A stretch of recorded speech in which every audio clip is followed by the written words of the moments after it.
요한복음 21장 1절로 4절, 그 다음에 12절로 14절 이렇게 나눠서 보도록 하겠습니다. 이런 일들 후 예수께서 티베라 바닷가에 다시 제자들에게 자신을 보이시니 이런 모양으로 보이시더라. 거기에는 시몬 베드로와 디두모라고 하는 도마와 갈릴리 가나 사람 나다나엘과 세베대의 아들들과 주의 다른 두 제자들도 함께 있었는데, 시몬 베드로가 그들에게 말하기를 나는 고기 잡으러 가노라 하니, 그들이 그에게 말하기를 우리도 너와 함께 가겠노라 하고 나가서 즉시 배에 오르니라. 그들은 그날 밤 아무것도 잡지 못하더라. 이미 아침이 되었는데 예수께서 바닷가에 서 계시나 제자들은 그분이 예수신 줄 알지 못하더라. 12절부터 14절까지 읽겠습니다. 예수께서 그들에게 말씀하시기를 와서 먹으라 하시니 그가 주신 줄 아는 고로 제자 중에 아무도 감히 누구시나이까라고 묻는 자가 없더라. 그때 예수께서 오셔서 빵을 집어 그들에게 주시고 또 생선도 그렇게 하시니라. 이것은 예수께서 죽은 자들로부터 살아나신 후에 이제 제자들에게 세 번째로 보이신 것이라. 네, 오늘 말씀의 제목은 부활 이후의 제자들로 라는 제목으로 말씀드리겠습니다. 잠깐 기도드릴게요. 감사하신 아버지 하나님, 오늘 저희들이 또 주님 앞에 경배드리기 위해서 원근각처에서 모였습니다. 아버지 하나님, 주님께서는 우리들의 마음의 깊은 성정을 다 헤아리고 계십니다.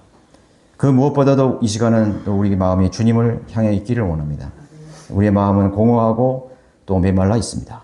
아버지 하나님께서 오늘도 담비와 같은 그런 영의 양식들로 우리에게 채워주시고, 또 마음의 그런 조용한 도전이 마음으로부터 일어나고 다시 한번 우리 자신을 살필 수 있는 귀한 시간으로 삼아 주십시오. 어리석은 저를 감춰 주시고 오늘 성령께서 역사해 주시기를 주 예수 그리스도 이름으로 기도드렸습니다. 아멘. 해 아래 모든 것들은 시간이 지나면 다 낡아지고 이렇게 쇠퇴해져 갑니다. 시간이 우리를 쇠퇴하게 만드는 것이 아니라 시간이 없어도 그 모든 만물은 쇠퇴해가고 낡아지고 그리고 죽어가게 되는 것입니다. 한 30년 후에 여기 남아있는 분이 주님이 안 오신다면 몇 분이나 계실까요?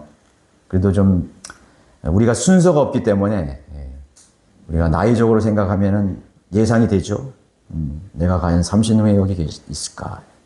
저도 30년 후에는 그 생각해 보세요. 여러분 30년 후에 나 연령이 어떻게 되시는가?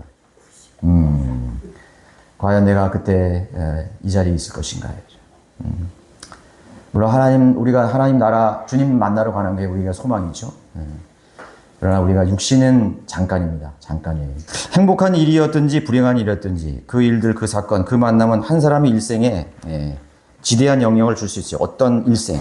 그래서 우리가 한평생을 짧은 인생을 살면서 잊을 수 없는 그런 기억들이 있을 것입니다. 그래서 그런 기억들이 주는 그런 영향을 통해서 우리의 인격이나 성향에 강한 도전을 주고, 그래서 그런 것이 어떤 직업이 될 수 있어요. 나는 이런 일을 해야 되겠다. 나는 앞으로 이런 것들을 추구하면서 내가 내 삶의 가치관으로 내가 살겠다. 그런 어떤 식으로 내가 살겠다라는 강한 그런 인상을 우리가 받게 되는 것이죠. 그것을 여러분들이 빨리 발견하는 건 중요해요. 인생이라는 게 짧기 때문에 그냥 너저분하게 죽지 못해 살고 먹기 위해 살고 그냥 먹자고 하는 게 아닌가? 인생에 뭐 있어? 그냥 즐기는 거지 뭐. 그럼 사람들이 그렇게 살잖아요. 그런 사람에게는 가치관이 없어요. 자신의 인생의 목적이 없어요. 그냥 뭔가 자기 인생에서 무슨 어떤 충격을 줄 만한 그런 일들이 없었다는 거죠. 어떤 사람에게서나 어떤 사건을 통해서나 자신의 인생의 일을 통해서 충격을 주는 일이 없었습니다. 이제 여기 영국판 신들러 리스라고 하는 그런 하는 사건이 있었어요. 니콜라스 윈터 경인데, 이 사람은 이제 친구를 통해서 나치의 난민 수용소로 난민 수용소의 그런 참상을 보게 된 그런 사건이 그 사람에게 어떤 생애의 전환점이 되었다고요. 그래서 그 사람은 자신에게 주어진 그런 상황, 그래서 그 나치 난민 수용소의 상황을 듣고 봄으로써 자기에게 주어진 상황, 또 소유물, 재물, 인간관계, 직위 등을 총동원해가지고 이제 나치 수용소에서 일어났던, 특별히 그 나치 수용소에 끌려간 그런 어린아이들을 구출하기 위해서 자신의 생애를 그 다음에 바치게 됩니다. 그 다음에 그러고도 자신이 다 할 수 없었던 일에 대해서 양심의 가책을 가지고 50년을 그렇게 살았다고 해요, 이 사람이. 니콜라스 윈터경이. 예. 그게 이제 어떻게 보면 정말 찬사를 받을 만한 그런 가치 있는 인생이었죠.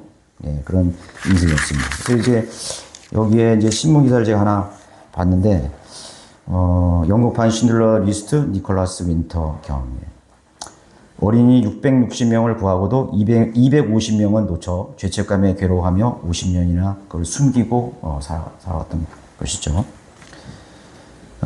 이제 여기에 이제 뭐 기사가 이제 쭉 났는데 2차 세계대전 발발 직전 나치의 눈을 피해 체코슬라비아에서 유대인 어린이 660명을 영국으로 탈출시킨 영국판 쉰들러 리스트의 주인공 니콜라스 윈터경이 그 당시에 이제 2015년에 106세의 나이로 세상을 이제 마쳤어요. 그는 1909년 영국에서 부유한 독일계 유대인 가정의 자녀로 태어났다. 유대인 가정의 자녀였죠. 유대인이었죠. 성인이 된 뒤 독일, 프랑스 은행에서 국제 금융 업무를 담당하다가 영국으로 돌아와 주식 중개인으로 안정된 경력을 쌓았다. 안락한 삶을 즐기던 그는 1938년 12월 인생의 전환점을 맞는다. 당시 그는 크리스마스에 스위스로 스키 여행 갈 계획을 세우고 있었는데 체코슬라비아에서 유대인 난민들을 위해 자원봉사하던 친구가 도와달라고 부탁한 것이다. 난민 수용소를 찾아간 그는 나치의 잔혹성에 경악했다. 수용자들 모두가 나치에 의해 살던 집과 가게를 잃고 하루아침에 빈털터리가 된 사람들이었다. 윈터경은 전쟁이 머지않았음을 직감했다. 수용소의 어린이들이 가장 걱정됐다. 그는 재산을 털어 아이들을 영국으로 데려올 기차 등 교통편과 위탁 과정을 찾을 때 필요한 입양 서류를 마련했다. 발각되면 자신마저 위험에 처할 수 있었지만 뜻을 굽히지 않았다. 총 8차에 걸쳐 아이들을 기차로 체코슬라비아에서 탈출시켰다. 영국까지 무사히 건너온 아이들은 신문 광고 등을 통해 입양 과정을 알선해 주었다. 이 과정이 얼마나 힘들었겠습니까? 영국까지 무사히 입국 서류가 제대로 갖춰지지 않아 영국 세관을 찾아가 수차례 설득하고 국경을 통과할 때 뇌물을 건네했던 적도 있다. 그렇게 660명을 구출한 뒤 윈터경은 50년간 자신이 한 일을 누구에게도 이야기하지 않았다. 그 비밀은 50년 뒤인 1988년 다락방을 청소하던 아내가 아이들 사진과 산더미 같은 서류를 발견하면서 밝혀졌다. 아내의 계속된 질문에 그는 마지못해 털어놓았다. 그가 자신이 한 일을 오랜 세월 말하지 않았던 이유는 죄책감 때문이었다. 1939년 9월 1일 250명의 아이들을 실은 마지막 열차가 출발할 예정이었다. 그런데 하필 그날 히틀러가 폴란드를 침공하면서 열차 운행이 중단됐다. 그 뒤로 아이들 소식은 듣지 못했다. 윈터경은 구출하지 못한 아이들에 대한 미안함을 평생 가슴에 품고 살아왔던 것이다. 비밀을 털어놓은 뒤 그는 아내에게 서류를 처분하라고 했지만 아내는 이렇게 말했다. 말도 안 돼요. 이건 그 아이들의 삶이 담긴 기록이에요. 윈터경의 이야기는 아내에 의해 영국 BBC 등에 소개됐고 곧 세계 각지에서 그가 구출한 아이들로부터 연락이 오기 시작했다. 놀라운 일이죠. 구출한 아이들이 연락이 오기 시작한 거예요. 프랑스 중유의 여자를 만든 영화감독 카렐 나이츠, 영국 노동당 의원 엘프리드 덥스, 미국 대학 석좌교수 등 유명인과 사회 지도층도 여럿 있었다. 669명의 아이들이 낳은 자녀와 손주까지 합하면 그에게서 직감적 도움을 받아 일명 니키의 아이들은 5,700명에 이른다. 윈터경은 2002년 니키의 아이들 5,000명과 감동적인 만남을 가졌다. 그는 2003년 영국 정부로부터 기사작 자귀를 받았고 작년에 체코 정부가 주는 국가 최고 훈장을 받았다. 윈터경이 사망한 일은 8차례의 대탈주 중 가장 많은 인원 241명이 영국에 도착한 날이었다. 영화 같은 이야기죠, 그죠? 네, 참. 자, 이런 그런 많은 사람들이 뭐 보고 듣고 우리가 경험을 하지만 이 사람은 그거를 마음에 강한 충격으로 왔던 것이죠. 인생을 바꿔놓는 것이죠. 그러니까 제가 볼 때요, 감동을 잘 받는 사람은 좀 인생의 그런 느낌을 잘 받는 사람이 있잖아요. 그런 사람은 인생의 전환점이 쉽게 올 수 있어요. 근데 뭘 봐도 감흥이 없는 사람, 뭘 봐도 무덤덤한 사람, 뭐 그럴 수 있지 뭐. 뭐 다 죽는 거야. 다 그렇게 사는 거야. 세상은 뭐 그런 거지. 이렇게 사는 사람은요, 인생에 이 사람 같이 변화가 없어요.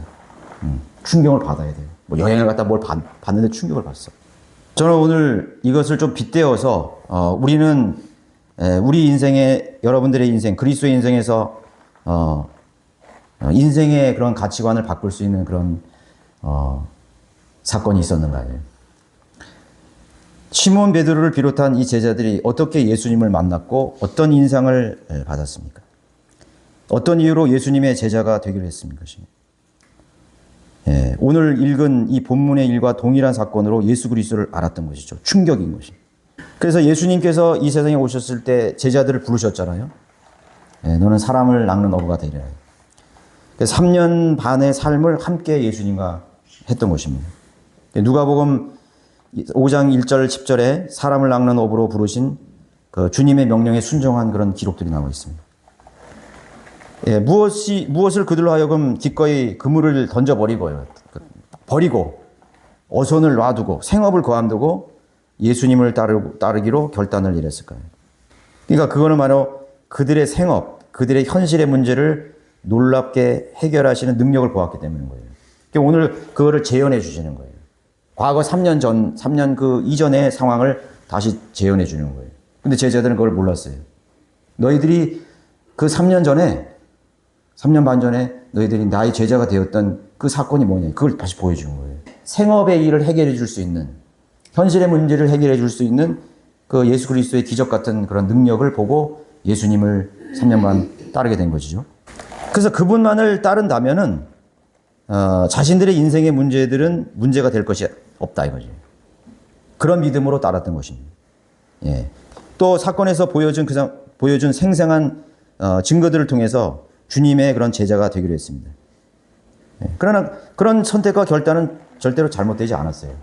여러분들의 불치병에 걸렸는데 기도했는데 하나님께서 나의 병을 고쳐주셨다. 인생에 문제가 있었는데 기도를 들어주셨다. 뭐 자녀의 문제라든가 여러분들의 어떤 문제라든지 하나님께서 그런 간정을 가지고 있습니다. 그래서 나는 주님을 섬기기로 하겠습니다. 그 하나님을 따른다면 앞으로도 그 주님께서 그런 놀라운 기적들과 그런 표적들, 그러므로 인해서 그 유대인들의 그런 현실적인 문제를 회복시킬 수 있는 그러한 영웅으로 우리가 따를 수 있는 충분한 분이다. 이렇게 그들은 믿어질 것입니다. 그래서 예수님께서 가시는 곳마다 많은 군중들이 따라다녔잖아요. 회중들이 따라다녔습니다. 그 예수님의 놀라운 기적들을 행하시는 것을 보고 많은 회중이 따랐던 것입니다. 오늘도 마찬가지죠. 예수님을 따르는 이유가 해결해 준다는 거죠. 내 인생의 문제를 해결해 준다는 거죠.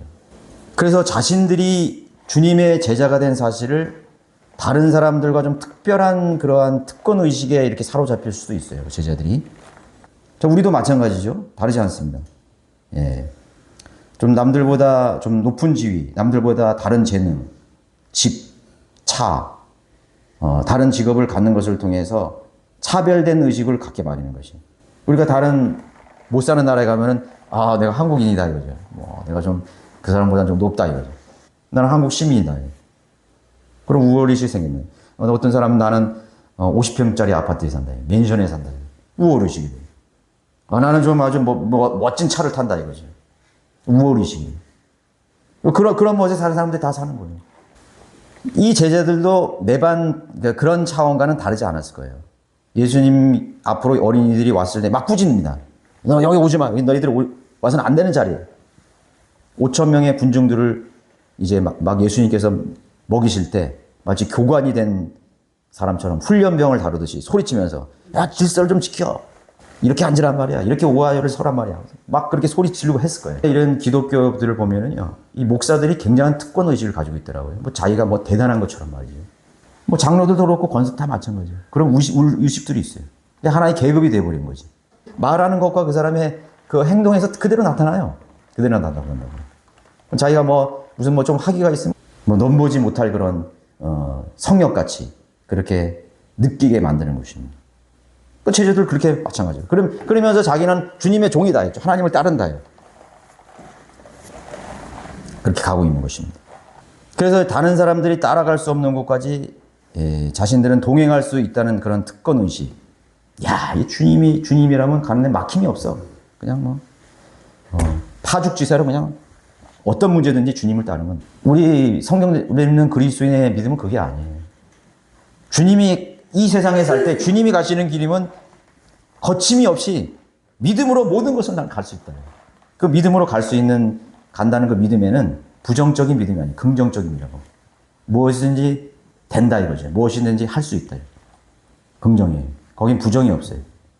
아픔도 없고 고통도 없고 고난도 없고.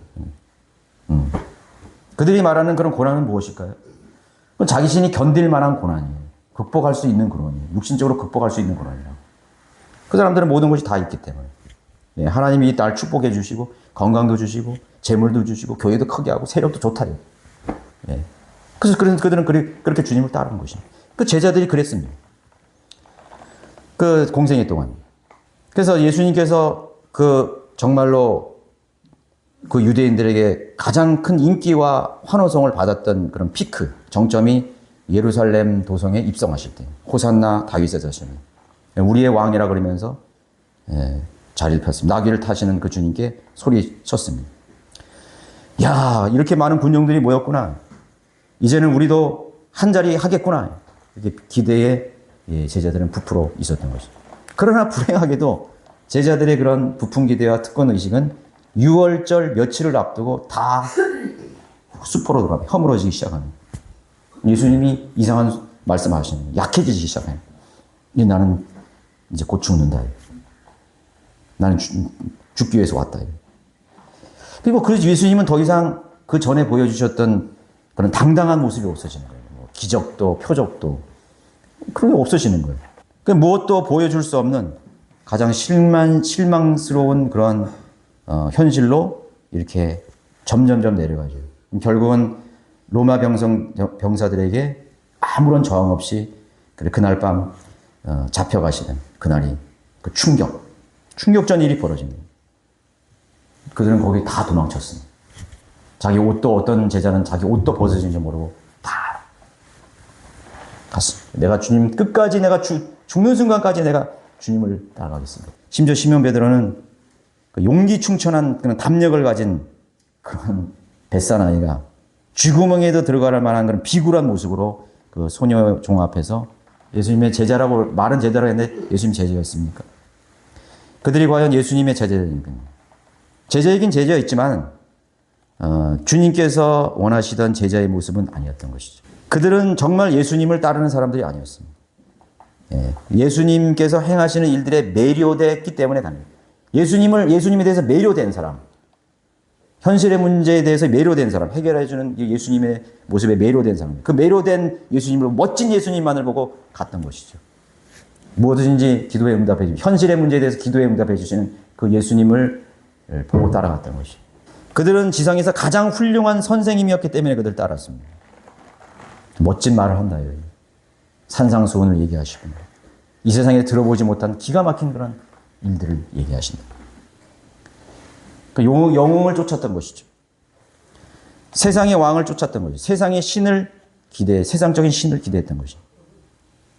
그래서 주님 말씀하시면 너희들이 나를 따르는 것은 먹고 배부른 까닭이라고 말씀하셨습니다.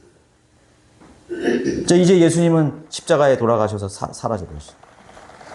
그러니까 모든 인간이 가야 할 길로 그냥 가버리신 거예요. 아무것도 아니었구나.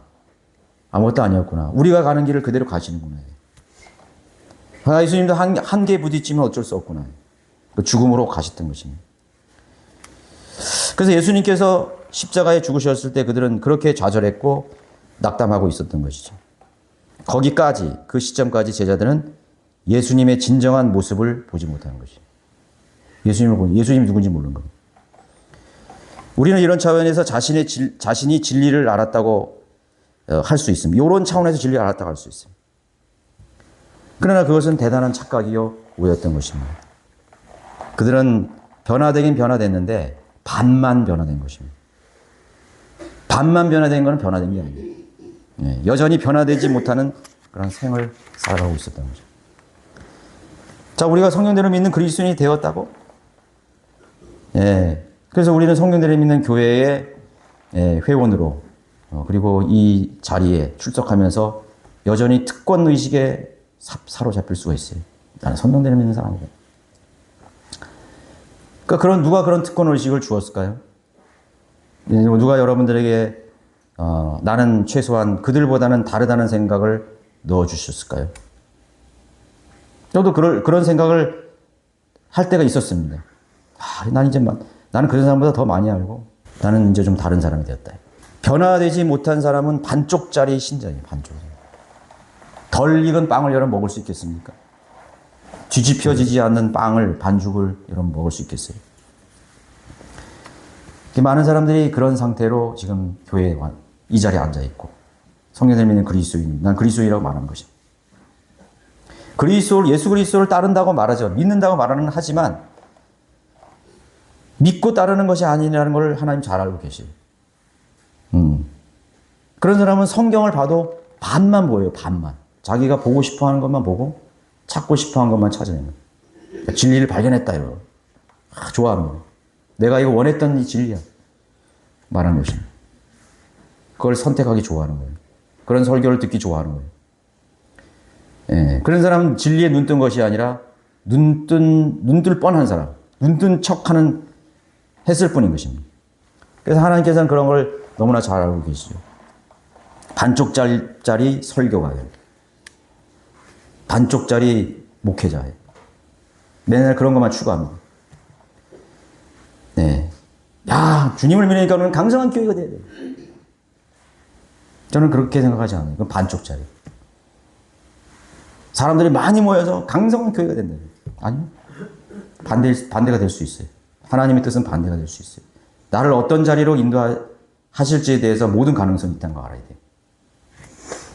반쪽짜리 구령가. 구령하다가 사람들이 거부하고 안 믿는다 이거예요. 집어치워야지. 안 믿는다 이거예요. 집어쳐버리는. 반쪽짜리 기도. 하나님께서 안 들어주신다. 안 들어주셔. 안 들어주시는 것도 하나님의 응답이라는 걸 모르는 거예요. 내가 반드시 성공해야 됩니까? 내가 원하는 걸 반드시 가져야 됩니까? 내가 바라는 대로 하나님께서 지속적으로 기적을 행하시고 내가 원하는 것을 계속 주어야만 그분을 그렇기 때문에 내가 주님을 따르는 것입니까? 반쪽짜리 예배이죠. 반쪽도 안 되는 헌신으로 뭔가 주님을 따르는 성경대로 사는 그리스도인이라고 생각할 수 있습니다. 공식적인 예배나 또 교제 가운데 거룩한 모양으로 나옵니다. 거룩한 말, 거룩한 표정, 거룩한 몸짓. 예수님의 죽음을 보지 못하고는 결단코 변화되지를 못하는 것입니다. 예수님의 죽음을 인정해야 됩니다. 그건 뭐냐면은 우리의 실패를 인정하고 우리의 병약함을 인정해야 되는 것입니다. 예수님의 죽음은 다른 사람의 죽음이 아니었죠. 바로 나의 죽음을 죽으신 것입니다. 내가 그리스도와 함께 십자가에 못 박혔으니 거기까지 가야 돼요. 내가 주님 십자가에 못 박혔으니. 주님은 왜 맞습니다. 실패하셨어요. 우리가 보기에 실패하셨어요. 그럼 내 실패가 실패입니까? 아니라고요. 주님이 우리와 함께 하신다고요. 그 실패를 주님께서 인도하신 거라고. 그 병원까지 인도하시고 그 실패와 좌절까지 인도하신 거라고. 그 낙심까지 인도하신 거라고. 그 좌절까지 인도하신 거라고. 그 고통 속으로 나를 인도하신 거라고. 거기까지 가야죠. 거기 주님이 안 계신 거예요?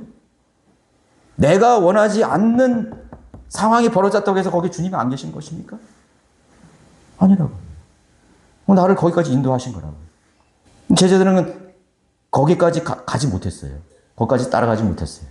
그걸 인정하지 못하는 거예요. 거기는 주님이 죽으심을 죽었지 나는 거기 주님이 죽음까지 못 갑니다. 거기까지 못 가요. 제자가 아니죠. 그 사람들이 예수님을 따르려고 했던 그런 믿음, 예수님을 끝까지 따르려고 했던 자기가 제자라는 그러한 스스로 제자가 됐다는 개념은 하나님이 의도하셨던 그런 제자들이 아니에요.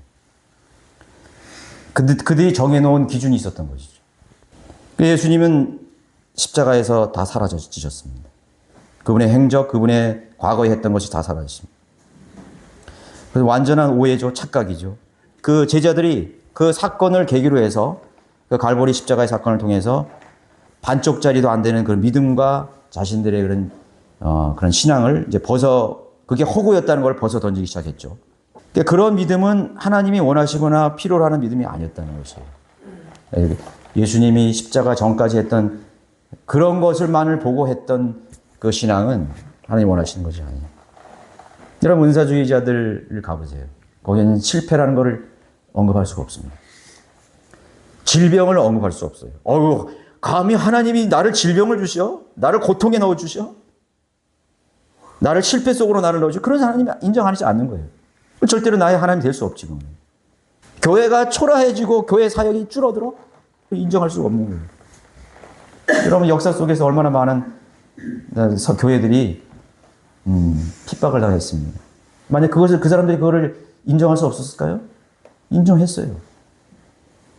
그리스도인들이 화영장으로 가는 걸 인정할 수 없었을까? 인정했다고요. 만약에 인정할 수 없었다면 그걸 예수님을 부인했겠지. 교회는 무조건적으로 다 부흥해야 되고 성장해야 되고 그런 믿음을 가진 사람이 교회가 흩어지고 박해를 당하고 교회 건물이 불살라져 버려요. 성도들이 다 흩어져 버리고 깨지고 말이에요. 그걸 어떻게 인정했을까요? 인정할 수 없는 거죠. 그리스도인이 불치병에 걸려서 고통 속에 죽어가는 모습을 인정할 수 있겠어요? 난 그런 하나님 안 믿어. 내가 지금까지 선교사로 평생을 했는데 내가 암에 걸려서 이렇게 비참하게 죽어가는 거예요. 그걸 어떻게 인정할 수 있겠어요? 에릭 리드는요, 중국에서 복음을 평생 전하다가 뇌종암에 걸려가지고 일본군에게 첩자로 오인받아가지고 평생을 그 감염에서 악성 뇌종양으로 시달리면서 죽어갔어요. 그 사람이 마지막 남긴 말이 뭔지 알아요? 완전한 복종이었어. 에릭 리드는 과거에 스코틀랜드 최초의 200m 파리올림픽 금메달리스트였어요. 완전한 순종이었어. 기꺼이 그러한 고통스럽고 불행한 죽음조차도 인정했던 것이죠. 그건 승리였어요. 예수님을 아는 거죠. 진짜 예수님을 따르는 제자였습니다. 자, 예수님께서 제자들에게 세 번째로 나타나셨습니다. 너희에게 먹을 것이 있느냐? 똑같은 질문을 한 거예요, 과거에. 그랬더니 또 그물을 내 오른편에 던지라고 말씀하셨죠. 요한이 그 기억을 한번 해낸 거예요. 과거에 우리 처음 찾아오실 때 똑같이 하는 그분이구나. 알아차렸습니다. 먼 기억 속에 묻혀져가는 그런 가물가물한 추억 속의 그 질문. 그런 죽음 저편으로 이미 사라진 그 스승의 목소리가 들려오는 것입니다. 이제는 다시 사신 영원하신 하나님으로 나타나신 그 예수 그리스도의 음성을 이라는 걸 깨닫게 되는 것입니다. 그래서 사도 요한은 믿음이 있었던, 그걸 기억해냈습니다. 그 사라졌던, 무덤 속에 사라졌던 그 예수 그리스도, 그분의 음성이 들려오는 것입니다. 죽음의 권세를 이기시고 부활하신 완전한 성자 예수 그리스도 앞에 그들은 서 있었습니다. 그들은 이미 그 누구도 주님을 다시 따르겠다라고 나서는 사람이 아무도 없습니다. 이제 주제 파악을 한 거죠. 내가 다시 한번 기회를 주십시오. 내가 이제 주님을 진짜 주님의 제자가 되겠습니다. 감히 그렇게 고백할 사람이 아무도 없었던 것이죠. 왜? 자신의 믿음을 바라보니까 지지리도 못난 믿음이거든요. 그 믿음이라고 할 수 없는 거예요. 얼마나 부끄럽겠습니까? 얼마나 부끄럽겠습니까? 이제는 내가 따르고 안 따르고의 문제가 아니라 그분이 나를 인정해 주시느냐 안 인정해 주시느냐 그게 문제예요. 너희는 실패야. 너희들이 내가 믿고 너희들을 세워놨는데 내가 위기가 오니까 너희를 다 떠났지. 너희들은 실패야. 너희 버릴 거야. 이제 그런 두려움에 있었겠죠. 주님을 한순간 부인하고 뿔뿔이 저만 살겠다고 떠났던 자신의 모습들이. 이제는 달랐습니다. 그들은 감히 주님의 제자가 되겠다고 하는 사람은 없었지만은 그것을 경험한 그들의 심장은 고동치고 있었을 거예요. 이게 진짜 현실인 것인가? 그래서 죽음을 초월한 그런 열정들이 그들을 소름 끼치게 만들었을 거예요. 주님께서 또 나 같은 실패자를 다시 불러주신다면 이제는 다른 거죠. 그분이 나를 죽이실지라도 그건 마땅한 일이다 이거죠. 그렇죠? 그렇지 않겠어요? 나 같은 그런 실패자를 나를 다시 불러주신다면, 불러주시고 나를 죽이신다 할지라도 그런 천부당 만부당한 일이라고 고백했을 것입니다. 그러나 주님은 그들을 아십니다. 우리를 잘 알고 계십니다. 여러분들의 믿음은 제자들이 가졌던 그런 예수님이 죽기 직전의 그런 모습이야. 그것을 보고 따라가는 것이. 우리의 믿음의 초점은 죽었다가 다시 살아나신 분. 주님이 실패하고 죽지 않았더라면 부활도 없고 불사조와 같은 그런 영생의 증거를 보여줄 수가 없는 거예요. 그분이 위대하신 하나님을 보여줄 수가 없는 거예요. 우리는 예수님이 우리를 이끄시는 그 실패의 자리로 기꺼이 갈 용기가 있어야 되는 것이죠. 그 고통의 자리, 아픔의 자리까지 갈 수 있는 그런 믿음의 용기가 필요한 것이죠. 두려워해서는 안 됩니다. 두려워해서는 안 돼요. 실패를 두려워해서는 안 돼요. 실패이든 성공이든 두려울 것이 없어요. 그 죽었다가 다시 부활하신 예수 그리스도를 여러분들이 인격적으로 만나지 않으면 항상 여러분들은 그 자리에 있을 것입니다.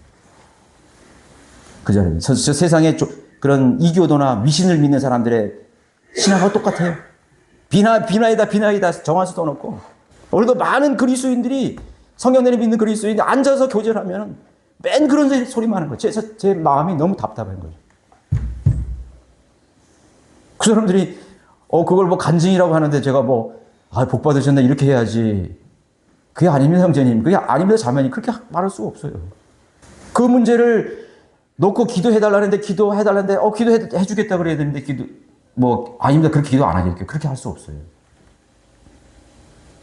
하나님께서는 그 실패로 여러분 이끄시는 것입니다. 그 좌절로 여러분 이끄시는 거예요. 내가 할 수 없는 그런 좌절로 여러분들을 이끄시는 것이에요. 왜? 부활을 경험하게 되기 때문에. 부활하신 그 예수 그리스도. No cross, no crown. 사람들이 입에 달려 있어요. 그러나 no cross는 없어요. 없이 그냥 크라운입니다.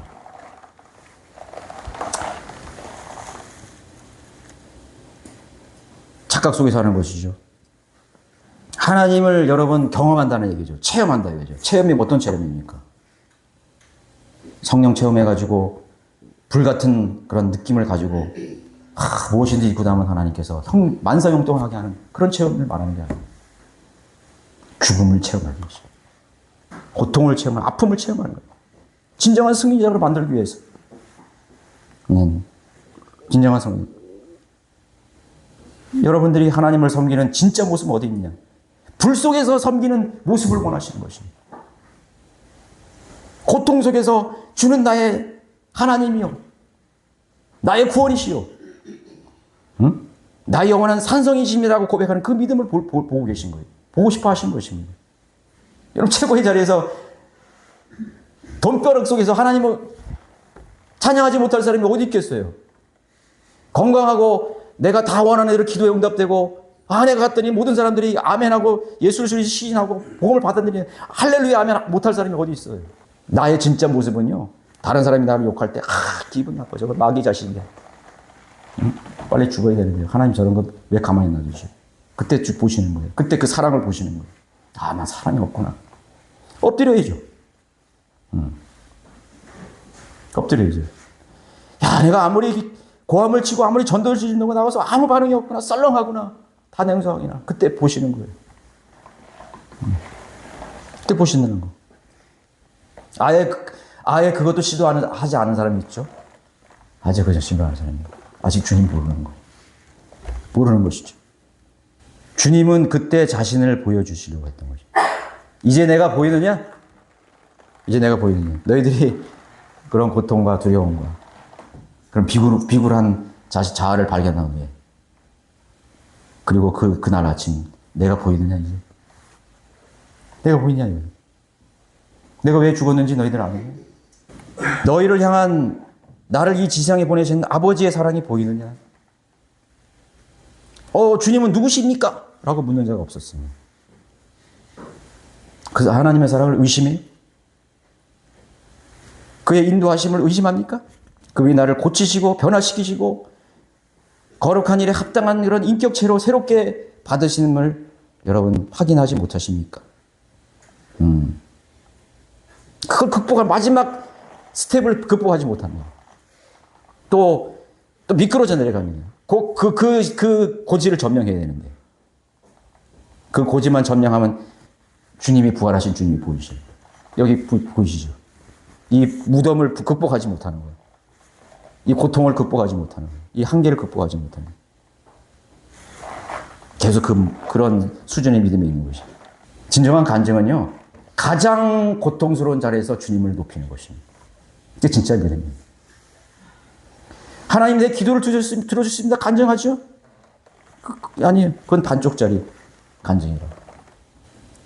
주님이 원하셨던 거는 사실 주님이 십자가에 달리시는 날, 아니면 주님이 채찍에 마시는 날, 주님이 본디도 빌라도에게 끌려가서 신문받고 따기를 맞고 가시병만을 쌓고 피를 흘리면서 질질 끌려다니는 그날 밤 제자들이 나는 주님의 제자예요.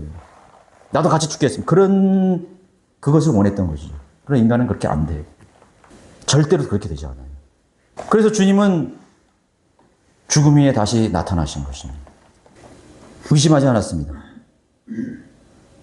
불순종과 의심과 불신의 죄가 예수님을 볼 수 없게 만들었죠. 그분은 지옥의 막강한 능력을 이기셨습니다.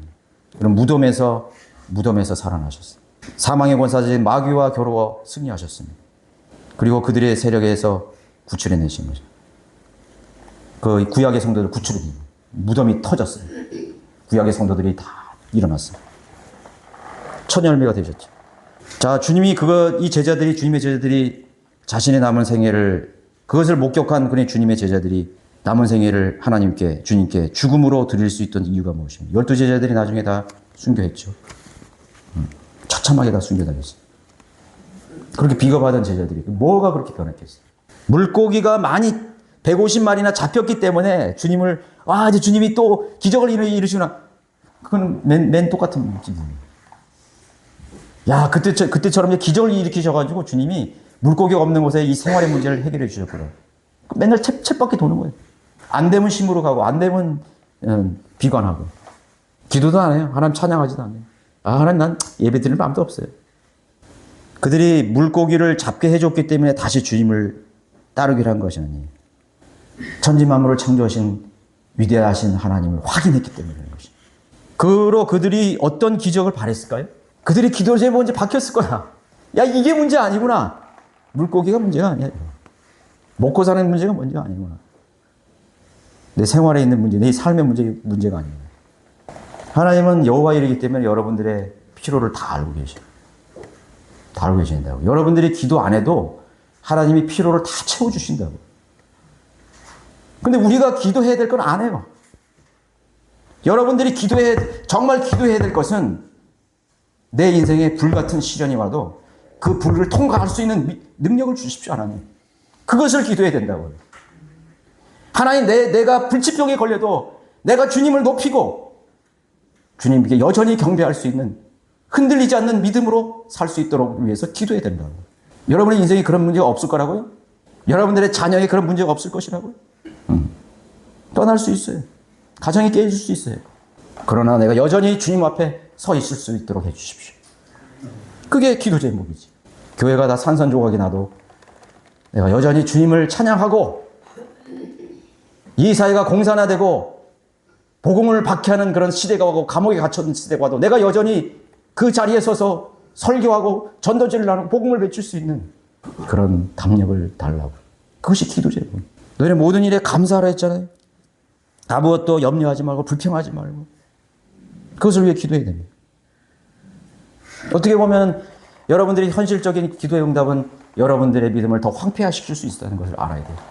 안락한 생활이 나를 믿음에서 게으르게 만듭니다. 모든 것이 충족된 그런 삶은 하나님을 찾을 수 없는 환경으로 더 여러분들을 이끌어갈 것이에요. 아쉬운 게 없는 사람은요, 하나님 앞에 나갈 필요성을 갖지 못하는 것이에요. 여러분들의 지금 겪고 있는 삶이 힘들고 어렵고 고통스러우십니까? 주님이 인도십니다. 여러분들을 더 하나님을 찾을 수 있는 그런 신뢰할 수 있는 힘을 더 주시는 것입니다. 붙들 수 있는요. 네, 이제 주님밖에 붙들 부분이 없습니다. 주님. 돈도 없습니다. 인맥도 없습니다. 가능성이 없습니다. 주님을 붙드는 것입니다. 자, 그래서 주님의 제자들은 이제 자신의 남은 생활을 죽음으로 드릴 수 있었던 것이죠. 그 이후로 제자들은 어떤 기적도 어떤 표적도 먹고 마시는 것, 그것을 위해서 살지 않았어요. 그것을 구하지 않았습니다. 그들 앞에 나타나는 그런 기적 때문에 그들의 마음은 흔들리지 않았어요. 야, 또 주님께서 150마리 되는 그물이 찢어질 것 같은 그거에 흔들리지 않았어요. 그 기적들이 사라진 교수대 앞에서, 그들의 목에 드리워진 그 칼날 앞에서,